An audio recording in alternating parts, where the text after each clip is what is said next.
Lucky or unlucky 13, however y'all look at it.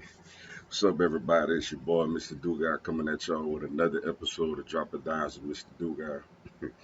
And today I'm going to talk about LSU is ranked 13 in the AP poll, and I'm also going to, look at some of their matchups against other AP top 25 ranked teams. Before I get into this video, man, for everyone, if you want to reach out, DM, holler at me, support the channel, whatever the case may be, all that info gonna be down in the description box. So come holler at your boy, yo. LSU is number 13, man. Whenever we kick things off, Labor Day weekend in Vegas, it's gonna be the number 13 ranked LSU Tigers against the number 23 ranked Southern Cal Trojans. 13 is about reasonable. You know, it's a lot of firepower coming back on offense. I mean, there's good and bad. It's good because, Nussmeier been around for a while. You know that he's capable of at least, putting up big passing numbers. He has he's going to probably have the best, one of the best, if not the best, offensive line in front of him. You got a plethora of running backs. You got a plethora of wide receivers. Though you lost one in the portal, you still got really good tight end play. The question come down to the defense, man. Harold Perkins gonna do his thing out there, but who else is on the defense gonna step up and really make things happen? Now, I do feel like the coaching staff is better than it was last year. You got Bo Davis on the D line. You got Blake Baker as the DC slash linebackers coach, and you got Corey Raymond back, for the secondary. So I feel like the coaching is there. I just feel like we don't have quite the level of talent that we used to having. But I think in the future, starting in 2025, we're gonna get back there from a personnel standpoint. But 13 is where it's at, man. Big game is against USC, that opening game, that Sunday night in Vegas.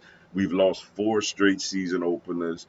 Um, and both teams are very similar. Both teams lost Heisman Trophy winning quarterbacks that went number one and number two in the draft. And both teams have brand new starting quarterbacks, and both teams have a lot of questions on defense. So if LSU could win that game, the schedule kind of lines up pretty well for them. We don't play Texas, who's ranked number 4. We don't play Georgia, who's ranked number 1, unless we was to make the SEC championship game and see them on the other side. And then the three hardest games, quote unquote, are all at home. You have number 5 Alabama at home. You have number 6 Ole Miss at home. You have number 16 Oklahoma at home. And it looks like the tougher you got to go to Florida, which is always difficult regardless of schedule of records and everything. And Arkansas is always a tricky game, for us to go on the road and play. But you got Texas A&M on the road, which is on paper looks like the toughest road game. That's a tough place to play, new head coach and all that. So we're going to see what happens when it comes to that. But other than that, all LSU tough opponents are at home. You got a couple of trap games on the road with Florida and Arkansas, but all the big dogs, you got them at home.